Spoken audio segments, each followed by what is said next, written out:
Bienvenidos a la ayudantía 2 de Física 110. Recuerden que semanalmente tienen cápsulas disponibles previas a la ayudantía que están muy relacionadas a esta, cosa de que en la ayudantía entiendan mejor y puedan tener un mejor desempeño. Vamos con los problemas. El problema 1 dice: durante una maniobra de estacionamiento, una persona realiza el siguiente proceso. Comienza a girar el volante aumentando la rapidez angular de manera uniforme hasta alcanzar 0,3 RPS, revoluciones por segundo, en 3 segundos. Mantiene las 3 RPS durante un segundo y luego disminuye la rapidez de giro hasta detener el volante en 2 segundos. Finalmente gira el volante en sentido contrario, logrando alcanzar 0,7 RPS en la primera vuelta del volante. Ojo que las últimas son para una vuelta de volante, las 0,7 RPS. Vamos a ver las preguntitas. La pregunta A dice: construye un gráfico de velocidad angular expresada en radianes partido por segundo. Ojo que en el enunciado del problema nos estaban dando las cosas en RPS, por lo que vamos a tener que pasarlo a radianes por segundo para responder la A. En función del tiempo. Note que es importante que defina la dirección positiva para la velocidad angular. Entonces, como les adelantaba, primero vamos a transformar estas revoluciones por segundo a radianes por segundo. Tenemos que una revolución es lo mismo que dar una vuelta completa, o sea, avanzar 2pi radianes en un círculo. Así que 0,3 RPS, si lo multiplicamos por 2pi radianes, vamos a obtener 0,6 pi radianes partido por segundo, que es lo mismo que 1,88.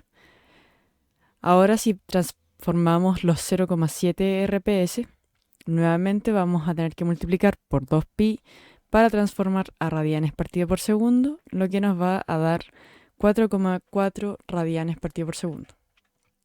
Si hacemos el gráfico de la situación que nos explicaban en el enunciado, primero nos decían que hasta los 3 segundos obtiene esta velocidad angular de 0,3 RPS. Luego, por un segundo mantiene esta velocidad angular. Durante los 2 siguientes segundos llega a 0 y luego empieza a girar el volante, pero hacia el otro lado. Y eso se obtiene hasta que alcanza 0,7 RPS en una vuelta. No sabemos cuánto tiempo se demoró en hacer eso, pero el enunciado decía que esas 0,7 se alcanzan en la primera vuelta. Además, hay que decir que las primeras vueltas que se dieron hacia el primer sentido que se giró el volante se definieron como positivas, mientras que cuando se cambió de dirección el giro del volante se define como negativa la velocidad angular, porque va hacia el otro lado.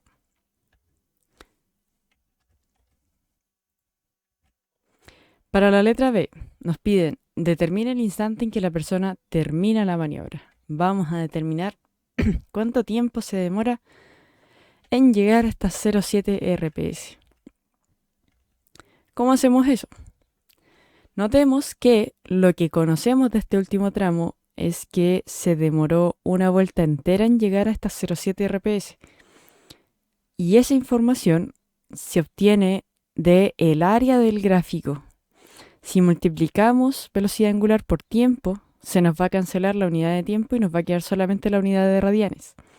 Esa unidad de radianes corresponde a vueltas o giros, avance angular que se tuvo en el círculo.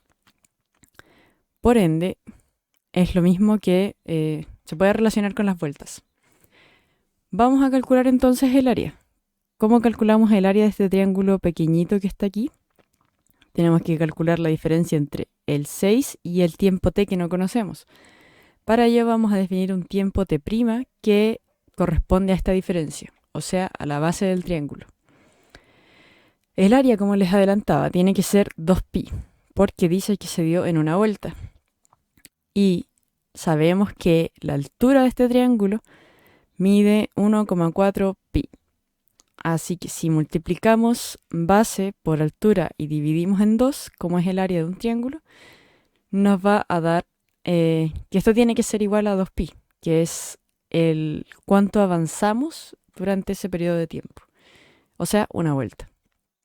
Esto implica que si despejamos t', nos va a dar 2,86 segundos y recordando que esto está relacionado con el tiempo total que llevamos en toda la maniobra, nos va a obtener que hay que sumarle 6, por ende va a quedar en 8,86. Para la pregunta 3, elabore el gráfico de aceleración angular en función del tiempo para toda la maniobra realizada por la persona. Exprese en él todas las aceleraciones involucradas. Vamos a sacar las aceleraciones. Recuerden que tenemos estos gráficos que tienen ciertas pendientes y es un gráfico de velocidad angular en el tiempo.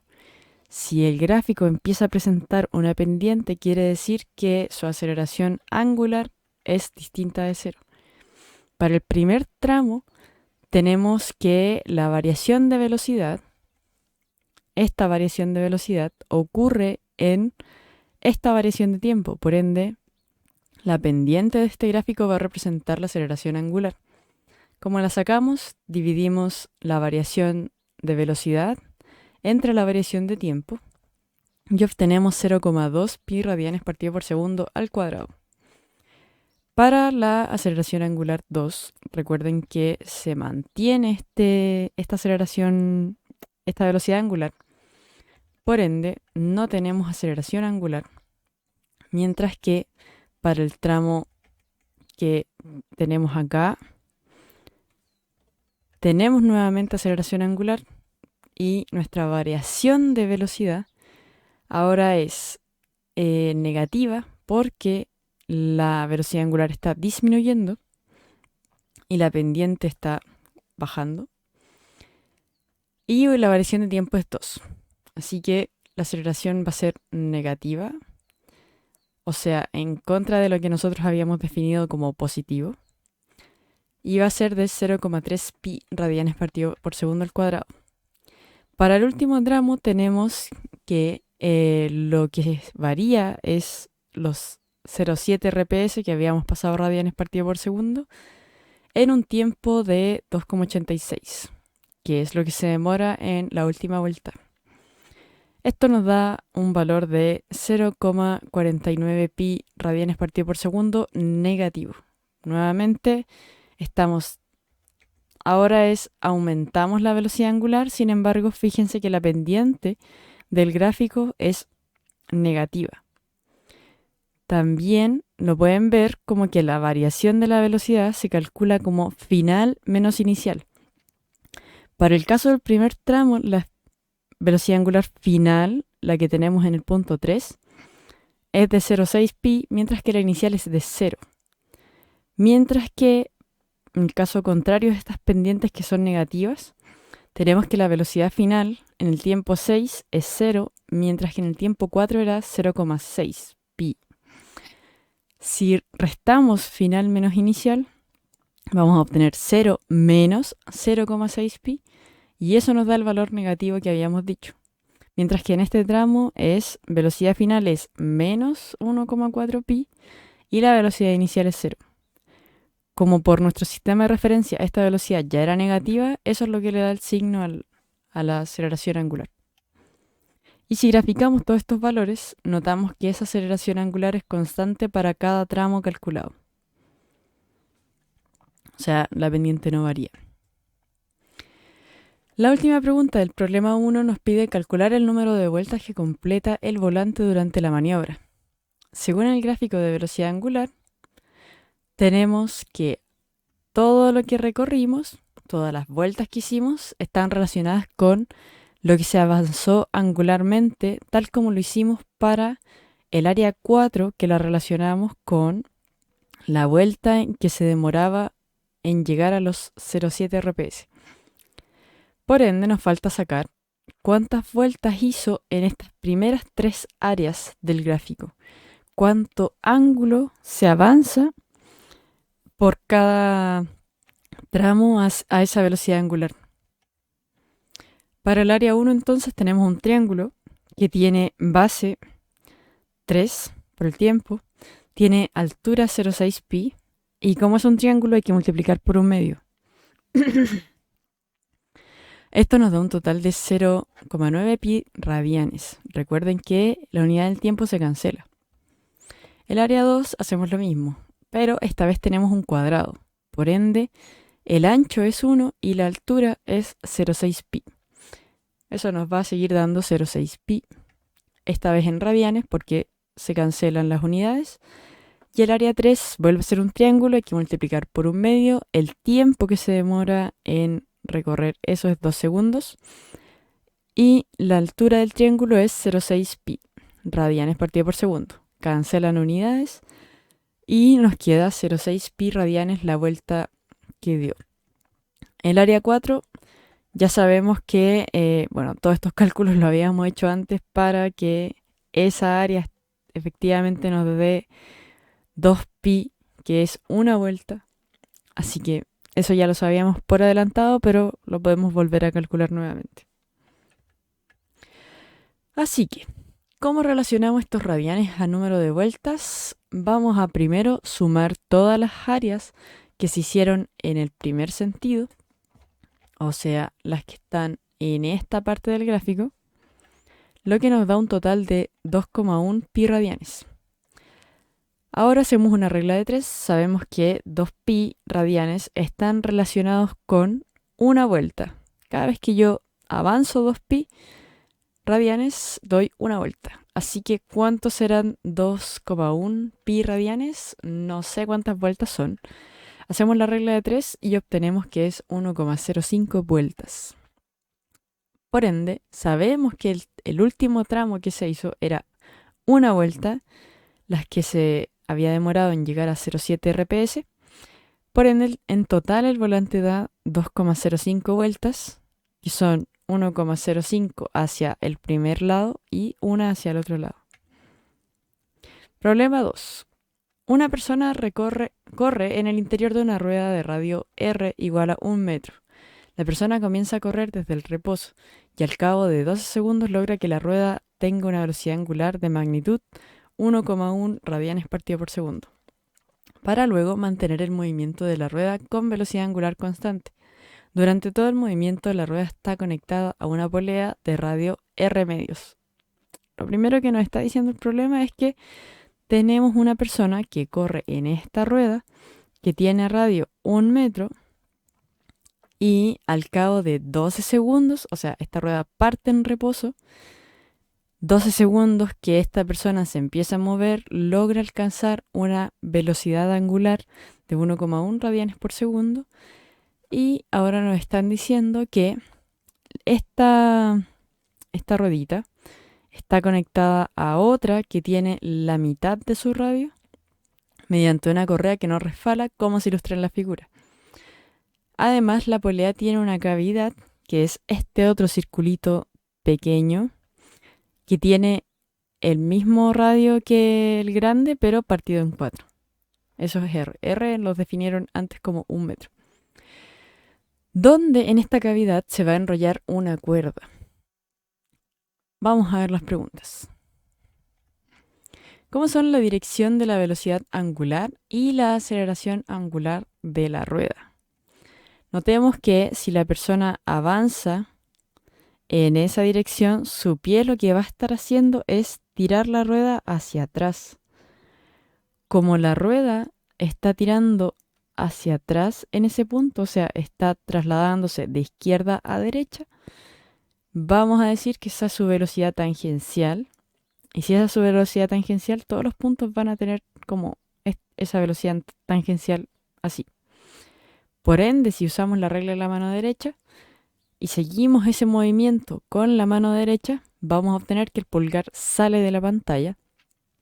Por ende, lo definimos como que el vector de la velocidad angular está saliendo de la pantalla.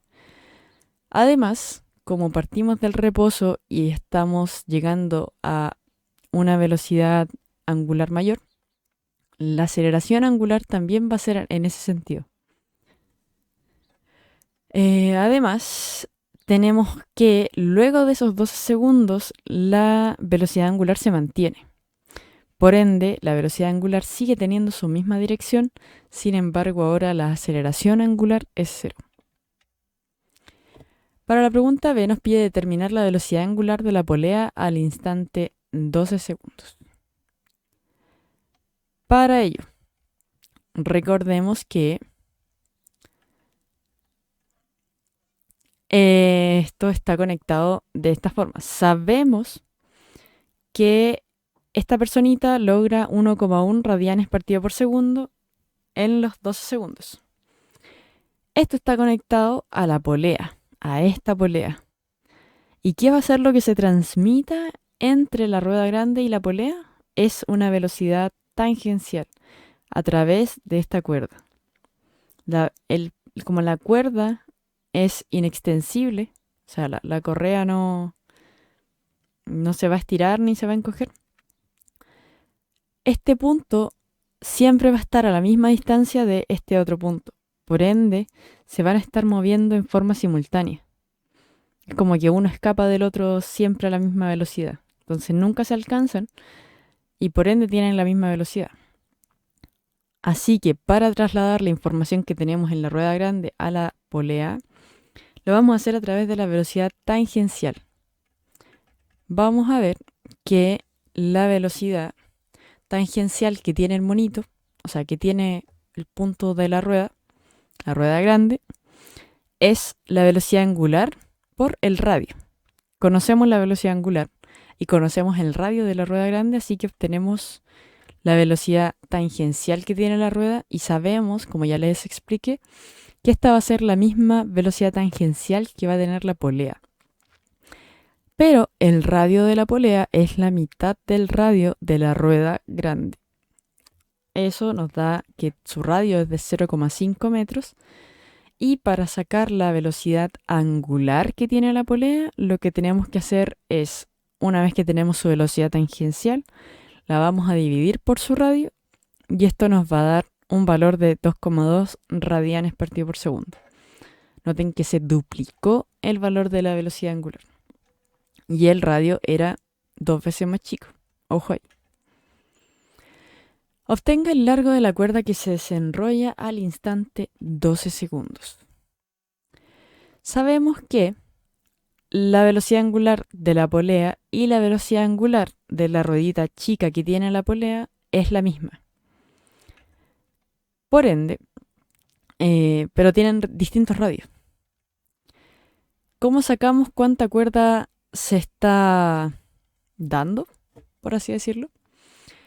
Podemos sacar la velocidad tangencial que tiene la cavidad de un cuarto del radio de la grande en el momento de los 12 segundos y para ello sabemos que la velocidad angular que se tiene era la misma de la polea, así que es 2,2 radianes, mientras que su radio es de 0,5 metros. Al multiplicar obtenemos que la velocidad tangencial que tiene la cavidad es de 0,55 metros partido por segundo. Y si esto lo graficamos, recordemos que esto parte desde el reposo y llega a una velocidad de 0,55 metros partido por segundo en 12 segundos, por ende aquí hay una pendiente, hubo una aceleración. Y para sacar cuántos metros se avanzan en la cavidad, sacamos el área bajo la curva. Si se nos olvida qué significan las áreas y las pendientes, recuerden que pueden ir a ver las unidades. Para sacar área tendríamos que multiplicar las unidades y para sacar pendiente tendríamos que dividir las unidades. Así que el área hace que se cancelen los segundos y va a quedar simplemente la unidad de metros, mientras que si dividimos metros partido por segundo en segundos, vamos a obtener una unidad de aceleración. Es un buen pro tip para acordarse de qué significan estas cosas. Ahora, sacamos cuánto varió el largo de la cuerda. Para ello sacamos el área. Es un triángulo, así que es un medio por su base por su altura. Y eso nos da un valor de 3,3 metros. Problema 3. La rueda de la figura que gira en sentido antihorario, o sea, gira así, Se acaba de poner en movimiento. En un instante dado, un pasajero en el borde de la rueda que está pasando por el punto más bajo de su movimiento circular tiene una velocidad de magnitud 3 metros partido por segundo. En este mismo instante se sabe que la rueda tiene una aceleración angular de 0,035 radianes partido por segundo de magnitud en dirección hacia afuera de la pantalla. Veamos las preguntas. Letra A. Dado el movimiento de la rueda, ¿cuál es la dirección de su velocidad angular? Recordemos que el movimiento era antihorario. Por ende, si seguimos con nuestros dedos el movimiento de la rueda, vamos a obtener que el pulgar sale de la pantalla. Así que su dirección es un vector que sale de la pantalla y se simboliza de esta forma. Aquí como que le están viendo la puntita a una flecha que se tira. Letra B. Calcule la velocidad, magnitud y dirección, ojo ahí, nos están pidiendo el vector, porque nos hablan de velocidad, del pasajero en el instante mencionado, represéntela gráficamente. ¿Qué nos decían del caballero?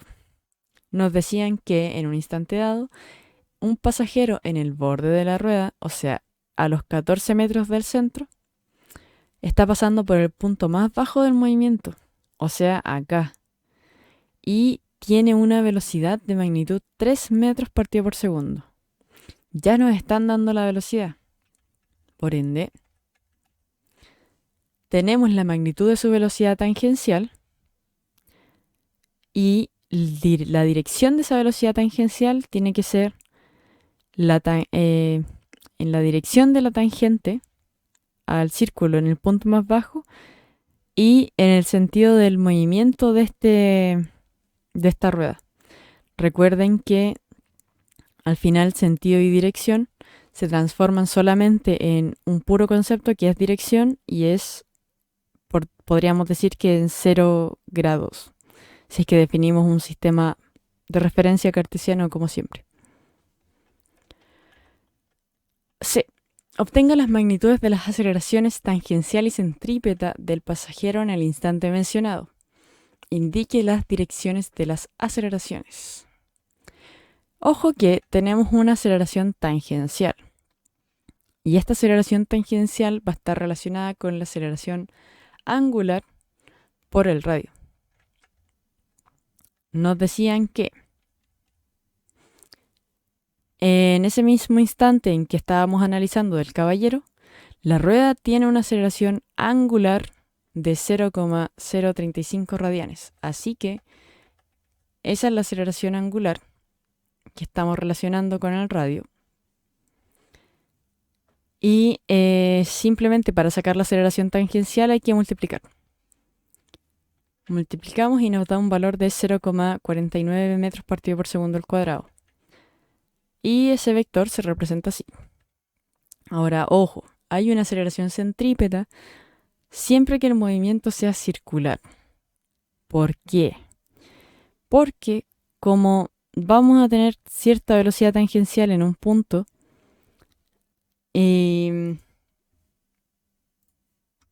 la velocidad tangencial de ese punto es así. Sin embargo, necesito que exista una aceleración centrípeta que cambie la dirección de esa velocidad, porque aunque el movimiento sea con velocidad angular constante, voy a necesitar que esa aceleración esté presente para que me cambie la dirección de la velocidad. Aunque sea siempre el mismo largo del vector, recuerden que como es un vector, tiene magnitud y dirección. Y lo que hace la aceleración centrípeta es cambiar esa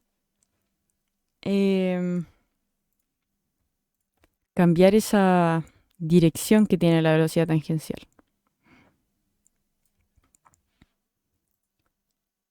Ya. Muy bien. Por ende, tenemos una aceleración centrípeta que está relacionada con la velocidad angular o la velocidad tangencial del movimiento. En este caso conocemos la velocidad tangencial, así que usamos la expresión v cuadrado partido por r para sacar la aceleración centrípeta. Si no tuviésemos la velocidad tangencial, recuerden que tienen la opción de relacionarla con la velocidad angular al cuadrado por el radio. También les va a dar lo mismo. Así que sacamos esto de aquí. Eso nos da un valor de 0,64 metros partida por segundo al cuadrado. Y la aceleración centrípeta apunta siempre al centro del movimiento circular. Por último, nos piden determinar la aceleración del pasajero en el instante mencionado. Recordemos que la aceleración total del pasajero va a tener una componente que es tangencial y otra componente que es centrípeta. Y son vectores. Vectores que están formando un triángulo rectángulo, por ende vamos a sacar cuánto mide esta aceleración. Luego de que hacemos la suma vectorialmente, tenemos que sacar la magnitud de la aceleración total a partir de la medida del vector. Por ende, vamos a usar el teorema de Pitágoras. No podemos llegar y sumar la magnitud de la aceleración tangencial con la aceleración centrípeta porque están en direcciones distintas. Así que no es llegar y sumar. Por favor, ojo ahí, no cometan el error. Siempre que haya un triángulo rectángulo, usan el teorema de Pitágoras. Conocemos ambas magnitudes, así que lo único que hacemos es reemplazar en la fórmula. Y eso nos va a dar un total de aceleración de 0,81 metros partida por segundo al cuadrado. El ángulo, o sea, la dirección en la que está esta aceleración, lo podemos sacar a partir de un arco tangente que relacione el lado opuesto. En este caso nos definimos este ángulo y el lado opuesto al ángulo es la aceleración centrípeta y el lado adyacente al ángulo es la aceleración tangencial. Ponemos el opuesto partido por adyacente. También hay una cápsula de trigonometría por si no la han visto y les cuesta esto, les recomiendo que la vean. Y obtenemos este ángulo que nos va a dar la dirección de la aceleración total. Reemplazamos los valores y obtenemos un ángulo de 52,56 grados. El problema 4 nos dice: una piedra atada a una cuerda de largo L se encuentra rotando a velocidad angular constante de magnitud omega. En las posiciones A y B, las flechas representan la velocidad de la piedra. Estas flechas rojas entonces son velocidad. El movimiento tiene una velocidad angular de magnitud constante y la cuerda es de largo L. ¿Sí? Nos piden expresar los vectores velocidad en los instantes A y B y expresar los vectores aceleración en los instantes A y B. Estamos claros en que hay velocidad angular porque tenemos una velocidad angular constante, entonces, y hay un radio, podemos sacar esta velocidad tangencial. Ahora, ¿por qué hay aceleración? Siempre que, como les adelantaba, siempre que haya un movimiento circular, vamos a tener una aceleración centrípeta relacionada al movimiento, porque esta aceleración lo que va a hacer es cambiar la dirección de nuestro vector. Recuerden que un vector se compone de magnitud y dirección, por ende, la magnitud no va a variar para ningún instante si es que la velocidad angular es constante, pero la dirección sí va a cambiar. Fíjense que en A va de esa forma y en B va de esta otra forma. Así que necesitamos algo que nos cambie esta dirección de la velocidad tangencial. Expresamos las velocidades. Vamos a definir un sistema de referencia típico I-tongo, J-tongo. Y vamos a ver que estos ángulos se relacionan, si trazamos una paralela a esta paralela en el punto A, este ángulo siempre va a ser igual a este otro. Así que lo trasladamos para allá. Tenemos que esta línea forma 90 grados con el radio, que en este caso este es el radio y aquí hay 90 grados. Por ende, estos son 60 grados. Y así que también sabemos que entre esta línea y esta línea hay otros 90 grados y por complemento esto tiene que ser 30 grados. Podemos usar cualquiera de los dos para representar nuestro vector de velocidad, pero en este caso vamos a usar el de 30 grados. Tenemos que la magnitud de este vector velocidad en A va a ser la velocidad angular por el radio. Y ojo que tenemos una componente que está en Itongo, que, bueno, si dibujamos el vector velocidad aquí, las componentes son estas de aquí. Tenemos una que está hacia arriba y otra que está hacia el lado, así. Esta es la componente que va en Itongo y esta es la que va en Jotatongo. La de Itongo apunta hacia la izquierda y es contrario a nuestro sistema de referencia, por ende agregamos este signo negativo. Y la descomposición nos va a quedar porque este ángulo es 30 y para sacar el ángulo opuesto tenemos que usar el seno del ángulo. Y eso multiplicarlo por la magnitud de la velocidad VA, que es omega por L. Para descomponer en el eje J-tongo, notamos que está adyacente a este ángulo, por ende usamos coseno. Y además está en la misma dirección que nuestro sistema de referencia definido, así que va a quedar en positivo.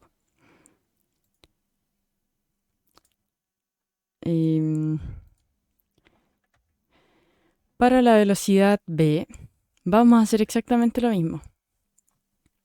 Vamos a hacerlo con otro color. Tenemos este ángulo de acá. Si trazamos esta paralela, este ángulo va a ser el mismo, o sea, 30 grados. Tenemos 90 grados aquí, así que estos son 60. Y luego nuevamente la misma lógica, 90 grados más, tenemos 30 grados aquí. Vamos a descomponer en base a esos 30 grados. Si dibujamos aquí aparte, este es el vector velocidad B. Y estas son sus componentes. Esta es la que está en J-tongo y esta es la que está en I-tongo. Nuevamente la de I-tongo va en contra de nuestro sistema de referencia y esta vez la de J-tongo también. Por ende, ambas van a tener un signo negativo. Para sacar la magnitud, o sea, cuánto miden estos lados, notamos que vamos a simplemente ver la relación que tienen los lados respecto de ese ángulo. Sabemos que este lado mide lo que mide la velocidad tangencial, o sea, omega por L, velocidad angular por radio. Y para sacar el lado que está frente al ángulo usamos el seno, así sacamos la componente en I-tongo. Y para sacar la componente adyacente usamos el coseno. De esa forma nos queda la descomposición. Para sacar los vectores de la aceleración, vamos a dibujarlos en nuestro dibujo. La aceleración en B va a apuntar al centro del círculo del movimiento y la aceleración en A también. Vamos a descomponerlas. La magnitud de la aceleración va a ser velocidad angular al cuadrado por el radio, que es L. Y en A notamos que para sacar la componente que está horizontal, o sea, la que está relacionada con I-tongo, esta de aquí, tenemos un ángulo de 30 grados, así que, y está adyacente a esta componente en I-tongo. Por ende usamos el coseno de 30, mientras que para sacar la componente que queda en J-tongo, vamos a usar el seno de 30. Además, notamos las direcciones que tienen estas cosas van en contra del sistema de referencia definido tanto para I-tongo como para J-tongo. Por ende, ambas son negativas. Para efectos de la aceleración en B, vamos a tener algo similar.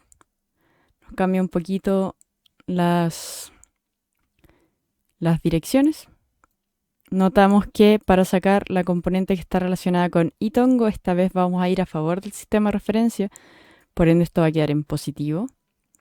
Y para descomponer estamos adyacentes a este ángulo de 30 grados, por ende usamos coseno. Mientras que la componente en J tongo está en contra del sistema de referencia utilizado, así que va a quedar como negativa.